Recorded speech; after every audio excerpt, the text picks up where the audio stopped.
Sometimes, the most dangerous predators don't hunt their prey in dark alleys or abandoned buildings. Sometimes they strike right where you feel safest, in your own home, in your own garage. And sometimes, the person pulling the trigger isn't who you'd expect at all. On July 5, 2003, in Pinellas Park, Florida, 37-year-old bartender Sandee Rozzo became the victim of a carefully planned crime. This wasn't your typical robbery gone wrong or a random act of violence. This was something far more calculated, far more personal.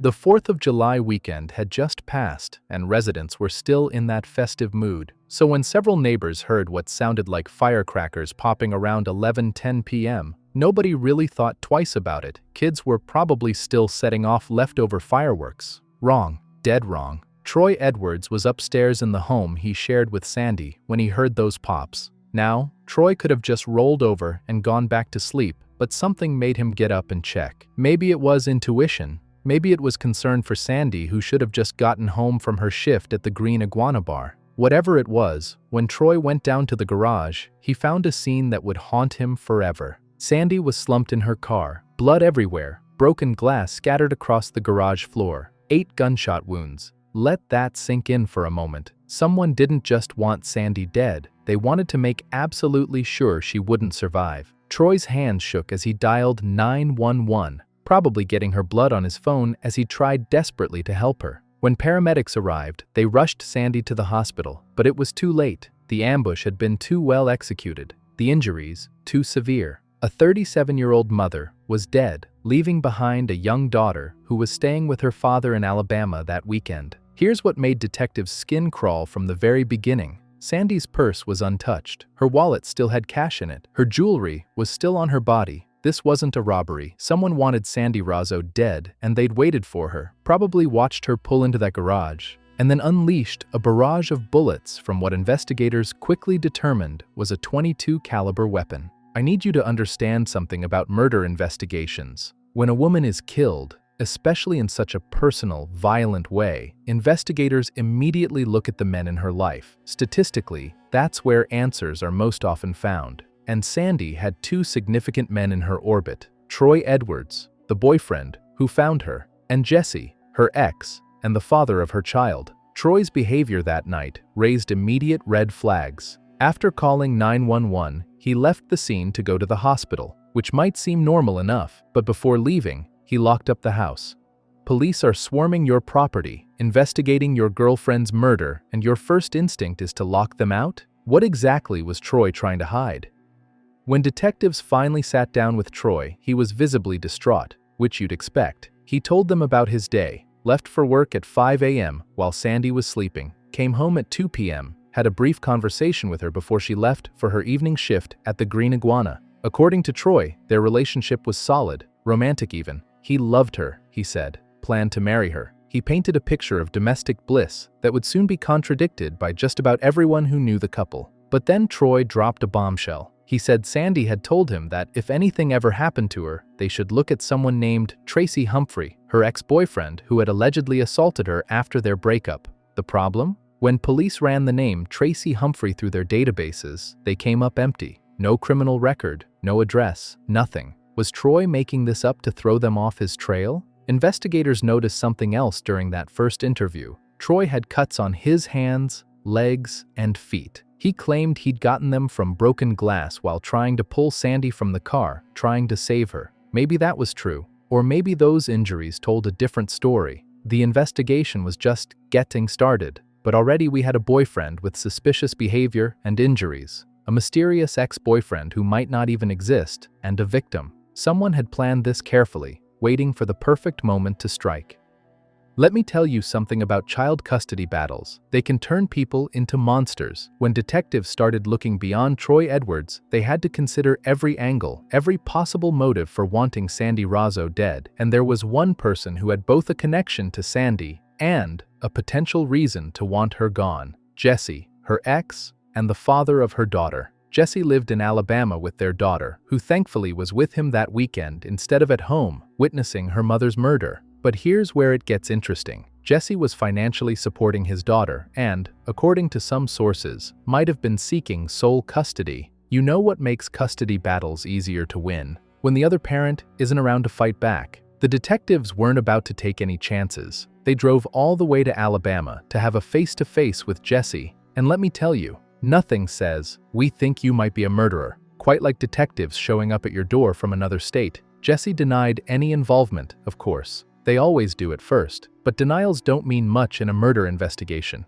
Evidence does. When they brought Jesse in for questioning at the local police station, he stuck to his story. He claimed he'd been home that night, watching movies with his daughter and girlfriend, got the call about Sandee's death around 1 a.m., he said, and was just as shocked as everyone else. His story was touching. He talked about how important Sandee was to their daughter, how he'd never want to take away her mother. But here's the thing about alibis. They're only as good as the evidence that backs them up. Detectives did what they do best. They dug deeper. DNA samples, fingerprints, and most importantly, cell phone records. And you know what those cell phone records showed? Jesse's phone was pinging off towers in Alabama when Sandee was being gunned down in Florida. Unless Jesse had figured out how to be in two places at once, he was officially cleared. With Jesse off the suspect list and Troy's story checking out, detectives turned their attention to the last place Sandee was seen alive, the Green Iguana Bar. This wasn't your dive bar with sticky floors and broken dreams. The Green Iguana was a happening spot in Tampa, the kind of place where regulars knew your name, and bartenders, like Sandee, made good money from loyal customers. The detectives interviewed everyone who worked with Sandee that night, and what they learned completely contradicted everything Troy had told them about their relationship. See, Troy had painted this picture of romantic bliss, of wedding plans, and happily ever after. But Sandee's co-workers? They told a very different story. According to them, Sandee felt more like Troy's roommate than his girlfriend. She'd been talking about having the conversation with Troy. You know the one. Maybe we should see other people conversation. This isn't working out conversation. The conversation that can turn love into something much darker. Think about it from Troy's perspective for a moment. Here's a man who believes he's in a committed relationship, planning a future with this woman, completely oblivious to the fact that she's about to pull the rug out from under him. Sandee was grateful for the stability Troy provided. He was the safe choice, the steady paycheck, the reliable partner. But gratitude isn't love, and Sandee was ready to move on. This is textbook motive for murder. If I can't have you, no one can. We've seen it 1,000 times. The rejected lover who can't handle the thought of their partner with someone else. The detectives had seen this movie before, and they knew how it usually ended. So they brought Troy back in for round 2 of questioning. This time, they didn't hold back. They told him what Sandee's co-workers had said, watched his face crumble as he realized the woman he loved hadn't felt the same way. He was genuinely shocked. Either he was an Oscar-worthy actor, or he really had no idea Sandee was planning to leave him. The detectives searched everything. Troy's car, his house, his garage. They were looking for that .22 caliber weapon, for blood evidence, for anything that would tie him to the murder, but they found nothing. Zero. Nada. The timeline also worked in Troy's favor. Sandee arrived home at 11:10 p.m.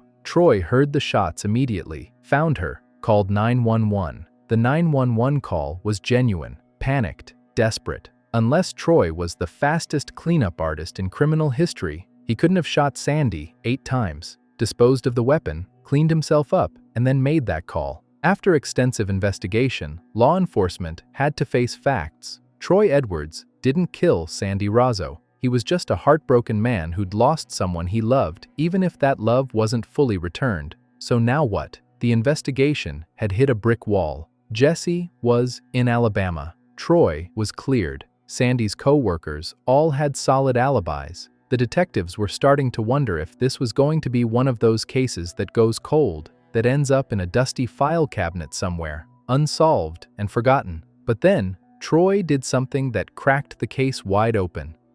While going through Sandee's belongings, probably trying to hold on to any piece of her he could, he found a folder. And not just any folder. This folder contained handwritten notes in Sandee's writing, detailed notes about an upcoming trial. Sandee had been preparing to testify against someone for assault and unlawful imprisonment. The trial was scheduled for August 2003, just 1 month after her murder. The name in those documents? Timothy Humphrey. Remember when Troy had told police about Tracy Humphrey, the ex-boyfriend who'd allegedly assaulted Sandee, the one police couldn't find any record of? Well, turns out Troy had the name slightly wrong. It wasn't Tracy, it was Timothy, though he went by Tracy, and once they had the right name, oh boy, did the databases light up like a Christmas tree. Timothy Tracy Humphrey wasn't just some ex-boyfriend with a bad temper. This man had a rap sheet that would make your skin crawl. He'd served 8 years in prison for assaulting women, and that was just what he'd been caught and convicted for. But here's where this story takes a turn from disturbing to absolutely horrifying. The assault Sandee was preparing to testify about wasn't some simple domestic violence case. According to the documents in that folder, Tracy had kidnapped Sandee, held her captive for several days, and during those days, I won't go into the disturbing details, he subjected her to repeated abuse, the kind of trauma that leaves lasting scars. Sandee had managed to escape, barely. A sheriff's deputy found her naked, beaten, traumatized beyond words. Can you imagine the courage it must have taken for her to agree to testify? Knowing this monster would be in the courtroom, knowing she'd have to relive those horrific days in front of strangers? But here's the thing about cases like this. Without the victim's testimony, they often fall apart. The prosecutors had DNA evidence, photographs of Sandee's injuries, medical reports, but Sandee's testimony was the linchpin. Without her on that witness stand, Tracy would likely walk free. And now, Sandee would never make it to that witness stand. The detectives finally had their motive, crystal clear and horrifying. This wasn't about love or jealousy or custody. This was about silencing a witness. All right, so now we have a predator with an 8-year prison record for assaulting women and a victim who was about to put him back behind bars. If you're thinking this sounds like an open and shut case, hold on, because this is where our story takes a turn into the truly bizarre. Armed with Timothy Humphrey's real name and that damning folder of Sandee's trial prep notes, detectives tracked him down to a gym in Brandon, Florida, where he worked as a personal trainer. And let me paint you a picture of this guy. Imagine Mr. Clean, evil, bald head, gleaming with either sweat or arrogance, probably both. An earring that screamed, "I'm still cool, right?" Wrong. He had the kind of physique that made his clients trust him with their fitness goals, not knowing they were putting their faith in a monster. When detectives showed up at his workplace, Tracy, that's what everyone called him, put on quite the performance. Surprised to hear about Sandee's death? Check. Defensive when asked about their relationship? Double check. Demanding his lawyer the second things got uncomfortable? Triple check with a cherry on top. But here's the detail that made detectives' eyebrows shoot up. The man was wearing a wedding ring. A shiny new wedding ring that wasn't in any database they could find. Turns out, Tracy had just married a woman named Ashley Laney, and when I say just married, I mean the day before Sandee's murder, July 4th, 2003, while the rest of America was celebrating independence, Tracy Humphrey was getting hitched to a 20-year-old woman. He was 39. Let that age gap sink in for a moment. Now, in Florida, there's this convenient little law that says spouses can't be compelled to testify against each other in criminal cases. What are the odds that a man facing serious assault charges would suddenly decide to get married the day before his victim is murdered? If you're thinking suspicious, you're thinking like a detective. When investigators showed up at the newlyweds' home, they found Ashley nervous but initially cooperative. She gave them an alibi that seemed airtight. She and Tracy were home watching a movie, eating pizza, even had a friend over named Toby White. It was perfect. Too perfect. But then something interesting happened. Ashley's phone rang. It was her attorney, an attorney that Tracy had called, telling him to coach Ashley on what to say to the police. And then, Tracy himself showed up, storming into the house like a hurricane of barely contained rage. The mask slipped for just a moment, and detectives saw the real Timothy Humphrey, controlling, furious, dangerous. He shut Ashley down immediately, forbidding her from answering any more questions. The power dynamic in that room was as clear as a neon sign. Ashley was terrified of her new husband. But detectives are like bloodhounds when they smell a lie. They followed up on that pizza alibi, tracking down the delivery driver, who remembered the incident clearly because, get this, Tracy had given him a $20 tip on a $12 pizza. Who tips that well? Someone who wants to be remembered. That's who. The pizza was ordered at 10:49 p.m. and delivered 15 minutes later. With Tracy's home being a 40-minute drive from Sandee's house, the math seemed to clear him. He couldn't have been in two places at once. Except, what about Ashley? This is where the investigation took a fascinating turn. See, good detectives don't just look at what's there. They look at what's missing, what doesn't make sense. And Ashley Humphrey, this 20-year-old, seemingly innocent newlywed, had some explaining to do. A few weeks before Sandee's murder, Ashley had reported her car stolen. Nothing unusual there, except the car was later found completely torched on a Tampa street. The fire marshal's investigation concluded it was arson. But here's the twist. On the same day that car was burning, Ashley was at a shooting range in Tampa, learning to fire a gun. Can you guess what caliber? That's right, a .22, the same caliber that killed Sandee Rozzo.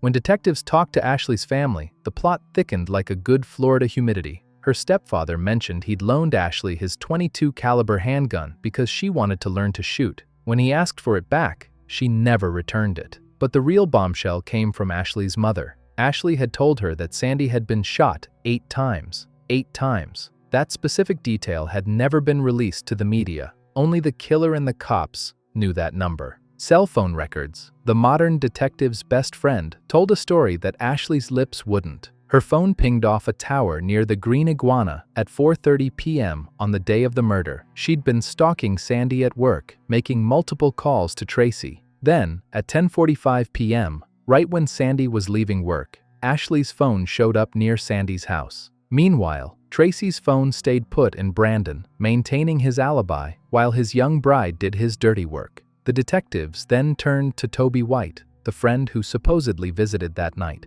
Toby was one of Tracy's fitness clients, and she initially backed up their story about being at the house, eating pizza, having a grand old time. But when faced with cell phone records proving she wasn't there and the threat of perjury charges, Toby cracked like an egg. She admitted Tracy had asked her to lie, to provide a false alibi. She'd been used just like everyone else in Tracy's orbit. On December 18, 2003, Ashley Humphrey was arrested for the first-degree murder of Sandee Rozzo. Tracy was arrested on firearms charges. As a convicted felon, he wasn't even allowed to touch a gun, let alone teach someone to shoot one. They separated the couple, hoping Ashley would talk once she was away from Tracy's influence. But Ashley stayed silent. At first, here's what the detectives knew that Ashley didn't while she was sitting in jail, potentially facing life in prison or even the death penalty for the man she'd married one day before committing murder for him. Tracy wasn't exactly pining away for his bride. The investigation uncovered that Tracy had been cheating on Ashley, and not just with women. The details that emerged painted a picture of a man whose manipulations and deceptions ran deeper than anyone had imagined. Imagine being Ashley for a moment, 20 years old, in jail for murder, slowly realizing that everything, your marriage, your relationship, the crime you committed, was built on lies. The man you killed for didn't love you. He used you like a weapon, pointed you at his problem, and pulled your trigger. That's when Ashley broke.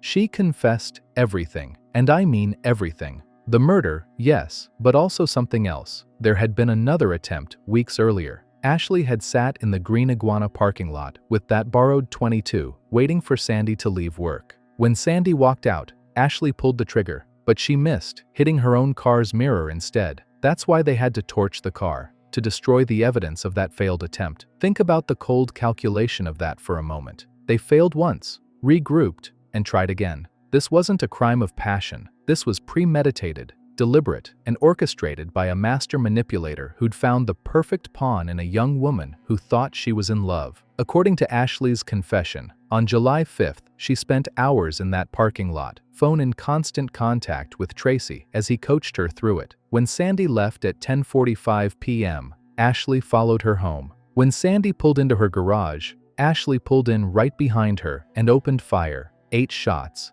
emptying the gun. Then she called Tracy to confirm the job was done, and he immediately ordered that pizza to establish his alibi. Here's where this story gets even more twisted, if you can believe it. In exchange for her cooperation and testimony against Tracy, Ashley was offered a plea deal, 25 years in prison. Many people thought this was too lenient for a cold-blooded killer, but prosecutors needed her testimony to nail Tracy, the real architect of Sandee's murder.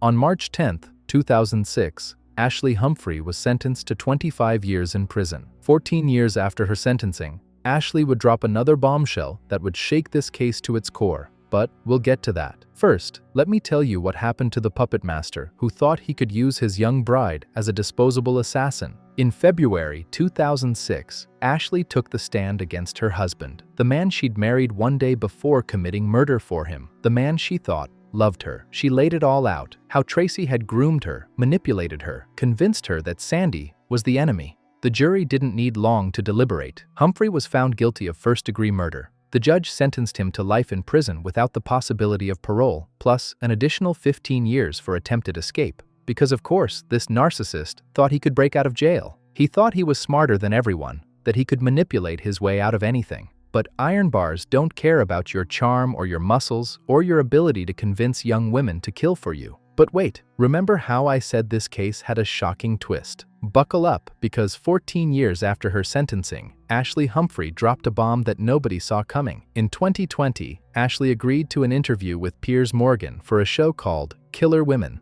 She'd been in prison for 14 years at this point, had plenty of time to think about what she'd done, and apparently, she'd decided it was time to rewrite history. I suggested, what if she were not to show up in court? Ashley told Piers Morgan, referring to Sandee's upcoming testimony against Tracy. That is where it started, and it snowballed. I was the first to say it. According to this new version of events, Ashley wasn't the manipulated young woman she'd portrayed herself as during the trial. She wasn't Tracy's victim-turned-weapon. She was the one who first suggested killing Sandee. She was the architect of the murder plot, not just the executioner. I don't know why I let him into my head the way I did, she continued in the interview, which sounds like she's still trying to play both sides, taking responsibility while also blaming Tracy's influence. Let me break down what this means. If Ashley had told this version of the truth from the beginning, if she'd admitted to initiating the murder plot instead of taking that plea deal, she likely would have gotten life in prison, or possibly even the death penalty. She played the system, portrayed herself as a victim of manipulation, got a reduced sentence, and then, once it was too late to change anything, admitted she was more culpable than she'd claimed. Ashley's on-camera confession didn't change anything legally. By the time she spoke to Piers Morgan, both trials were long over. Tracy Humphrey had already been convicted of first-degree murder and sentenced to life without parole. Ashley's own deal, 25 years in exchange for her testimony, was final. Since her new version didn't bring any new evidence, only a different story, the courts had no legal basis to reopen the case. In other words, her confession made headlines, but it didn't change the law. As I'm recording this, Ashley Humphrey is still sitting in Gadsden Correctional Institution in Quincy, Florida. Her release date is December 13, 2028. She'll be 46 years old when she walks out of those prison gates. She'll have spent more than half her life behind bars.